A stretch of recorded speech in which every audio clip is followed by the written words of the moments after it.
I hit this issue today, and here is the quick fix that solved it. If you're struggling to log into LinkedIn, follow these steps to get back on track. Step 1. Check your credentials. Make sure you are entering the correct email and password.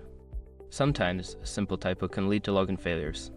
Step 2. Reset your password. If you can't remember your password, click on the Forgot Password link on the login page. Follow the prompts to reset it via your email. Step 3. Clear your browser cache. Sometimes, old data can cause issues. Clear your browser's cache and cookies, then try logging in again. Note in Chrome, go to Settings, Privacy and Security, clear browsing data. Step 4. Disable browser extensions. Certain extensions can interfere with website functionality. Try disabling them temporarily and see if that resolves the issue. Step 5. Try a different browser or device. If all else fails, switch to a different browser or device to see if the problem persists. This can help identify if it's a browser-specific issue. I hope these steps help you get back into your LinkedIn account quickly. Don't hesitate to reach out if you have any more questions.